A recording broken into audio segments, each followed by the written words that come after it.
வணக்கம் நண்பர்களே. ஃபீடெக்கில் புதுசாக FT003 சொல்லி five point one channel DTS Dolby decoder mini DSP சப்போர்ட்டோடு உள்ள போர்டு வந்திருக்கு.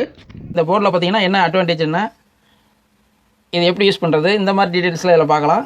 இந்த போர்டில் பார்த்தீங்கன்னா நார்மலாக நம்ம டிஜிட்டல் டி கோடர் நம்ம போர்டில் ஆப்டிக்கல் இருக்கும், குவாய்சல் இருக்கும். அது இல்லாமல் இந்த போர்டில் ஒரு அட்வான்டேஜ் என்னென்னா இது HDMI ARC சப்போர்ட்டோடு இருக்குது. ARC சப்போர்ட் உள்ள LED டிவியாக இருந்துச்சுன்னா அதிலேருந்து நீங்கள் HDMI அவுட் எடுத்து நீங்கள் இதில் கொடுத்தீங்கன்னா பைப்பான் சேனல் அவுட்புட் வரும். இங்கே காட்டுற பாருங்க. இதில் ground, subwoofer, centre, surround right, surround left, front right, front left, இந்த மாதிரி 6 சேனல் வரும். இந்த 6 சேனலில் பார்த்தீங்கன்னா ஒரிஜினல் டால்பி டிஜிட்டல் டிடிஎஸ் இதில் சப்போர்ட் பண்ணும். சப்போஸ் உங்கள் ஆடியோ கண்டென்ட் வந்து டால்பி டிஜிட்டல் டிடிஎஸ் பைப்பான் ஒன்று இல்லாமல் 2 சேனல் PCM இருந்துச்சுன்னா அதுவும் பார்த்தீங்கன்னா இந்த போர்டு பார்த்தீங்கன்னா நீங்கள் 2 சேனல் இன்புட் வந்தாலுமே இது 6 சேனலை வந்து கன்வெர்ட் பண்ணி வெளியே அனுப்பிச்சிடும். இதில் பார்த்தீங்கன்னா ப்ரோலாஜிக் 2 இருக்குது. ரெண்டாவது பார்த்தீங்கன்னா இதில் வந்து பைப்பான் ஒன்று மேனுவல் ஆம்பிளிஃபையர் வச்சுருக்கீங்க பார்த்தீங்களா, அதுக்கு நீங்கள் இதை யூஸ் பண்ணிக்கலாம். அது இல்லாமல் பைப்பான் ஒன்று ரிமோட் கிட்லேயும் நீங்கள் பார்த்தீங்கன்னா இதை இணைச்சிக்கலாம். அந்த மாதிரி தான் அவங்க மல்டி பர்பஸாக தான் இந்த போர்டு வெளியே வந்திருக்கு. இது மார்க்கெட்டில் வந்து நீங்கள் நல்ல மூவிங்கில் இருக்குது. இப்போ லோ பட்ஜெட்டில் எனக்கு வந்து HDMI ARCயோட சப்போர்ட்டோட ஒரு போர்டு வேணும்னு நினச்சிங்கன்னா இந்த போர்டை நீங்கள் சூஸ் பண்ணலாம். இது ரிசல்ட் வந்து அருமையாக இருக்குது.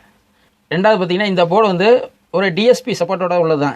இதில் கனெக்ஷன் டீட்டெயில்ஸ்லாம் பார்த்தீங்கன்னா இங்கே வந்து கிரவுண்டு 12 வோல்ட்டு நீங்கள் DC வோல்ட்டு கொடுக்கணும். இங்கே இந்த DC வோல்ட்டை பொறுத்தளவுக்கு நீங்கள் 2 ஆம்ஸ் ட்ரான்ஸ்ஃபார்மரை நீங்கள் யூஸ் பண்ணுறது பெஸ்ட்டு.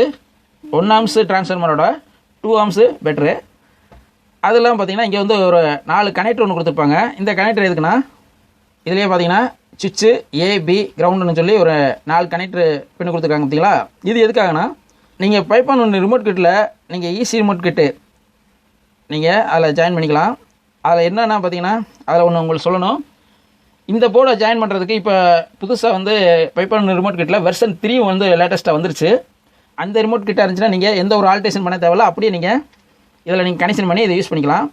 நீங்கள் ஃபீடெக் ரிமோட் கிட்டில் FT006 வெர்ஷன் 1 வெர்ஷன் 2 இந்த மாதிரி 2 ரிமோட் கிட் நீங்கள் வச்சுருந்தீங்கன்னா இந்த போர்டை இணைக்கிறதுக்கு ஒரு சாஃப்ட்வேர் வந்து உங்களுக்கு இன்ஸ்டால் பண்ண வேண்டி வரும்.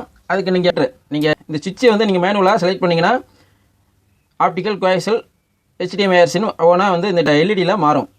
உங்களுக்கு இன்புட் சோர்ஸை மாற்றிக்கிறதுக்கு தான் அந்த சுவிட்சை கொடுத்துருக்காங்க.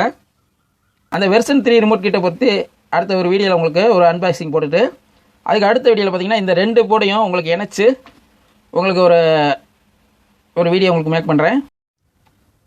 ரெண்டாவது இந்த போர்டோட பார்த்தீங்கன்னா உங்களோட ஆம்பிளிஃபையர் கேமராட்டுக்கு பின்னாடி ஃபிட் பண்ணிக்கிறதுக்காக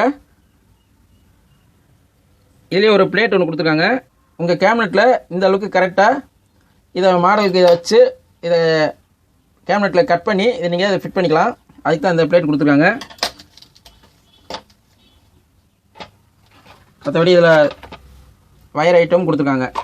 அவ்வளோதான் நண்பர்களே. இந்த வீடியோ உங்களுக்கு பிடிச்சிருக்கும்னு நினைக்கிறேன். பிடிச்சிருந்தா லைக் பண்ணுங்கள். அடுத்த வீடியோவில் சந்திப்போம். நன்றி, வணக்கம்.